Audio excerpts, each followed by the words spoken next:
Oubliez les communiqués de presse bien polis, les sourires de façade. Chez Meta, il vient de se passer quelque chose d'énorme, vraiment. Un événement qui pourrait bien redessiner la carte mondiale de l'intelligence artificielle pour les années à venir. Ce que l'on va voir ensemble, normalement, ça n'aurait jamais dû sortir des bureaux de Meta. C'est l'histoire d'un conflit profond, gardé secret pendant longtemps, et qui a fini par exploser. Une véritable implosion au sommet. La question est simple, mais elle est vertigineuse. Comment un géant comme Meta a-t-il pu laisser filer l'un des cerveaux les plus importants de notre époque? C'est ce qu'on va décortiquer maintenant. Pour bien comprendre l'onde de choc de ce départ, il faut d'abord prendre la mesure du personnage. Car, attention, Yann LeCun n'est pas juste un employé de haut vol, c'est un véritable titan. On ne l'appelle pas n'importe comment. Avec 2 autres chercheurs, on le surnomme l'un des 3 parrains de l'IA. Rien que ça. Et pour cause, ses travaux sur les réseaux de neurones, c'est la base de quasi toute l'IA moderne. La reconnaissance faciale, la voiture autonome, tout ça part de ses idées. Et pour que ce soit bien clair, en 2018, il a reçu le prix Turing. C'est tout simplement le prix Nobel de l'informatique. Voilà le niveau du chercheur dont on parle. Chez Meta, son héritage est juste colossal. Il n'a pas été qu'un simple chercheur dans son coin. C'est lui qui a bâti les fondations de l'IA de l'entreprise.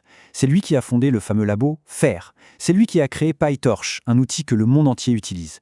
Et surtout, c'est lui, l'architecte de Llama, l'arme secrète de Meta dans la guerre de l'IA. Alors pourquoi partir quand on a construit tout ça? La réponse, c'est un conflit de vision, une vraie guerre philosophique sur ce que doit être le futur de l'intelligence artificielle. Et au cœur du problème, on a 2 chemins totalement opposés. D'un côté, la course actuelle que tout le monde mène, faire des IA qui parlent de mieux en mieux en leur faisant avaler tout Internet. De l'autre, la vision de LeCun, créer une IA qui pense, une IA qui apprend le monde comme un bébé en observant pour avoir un vrai bon sens. D'ailleurs, LeCun avait une formule assez assassine pour décrire les IA comme ChatGPT. Pour lui, ce sont des perroquets incroyablement doués. Ils peuvent répéter des choses magnifiquement, mais au fond, ils ne comprennent absolument rien au monde réel. La critique est violente. Sa grande idée à lui, et c'est ce qu'on appelle les World Models.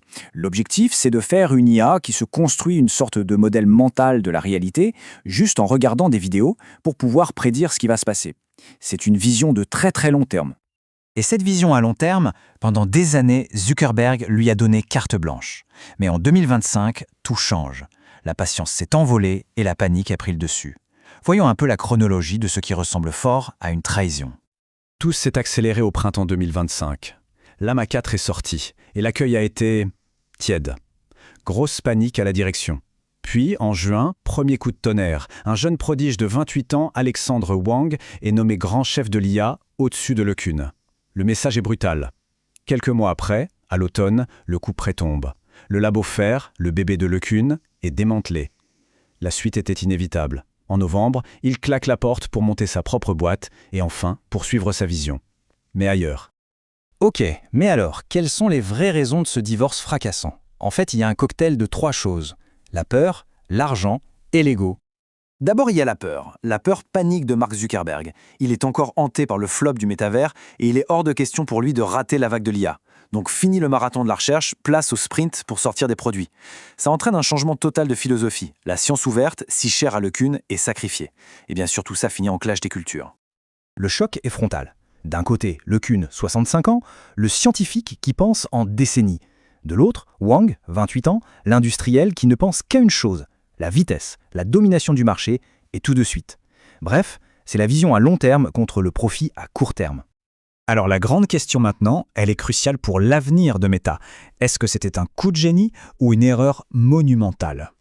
Si on est optimiste, on peut se dire que cette décision, même si elle est brutale, était nécessaire, que cet électrochoc va transformer Meta en une machine de guerre commerciale enfin prête à se battre. Maintenant. Mais le scénario pessimiste est tout aussi plausible. En laissant partir son architecte, Meta a peut-être abandonné sa vision unique, son avantage stratégique, juste pour se jeter dans une course où l'entreprise est déjà en retard. Tout est résumé dans cette phrase « Meta a peut-être gagné un sprinter, mais l'entreprise a perdu son architecte.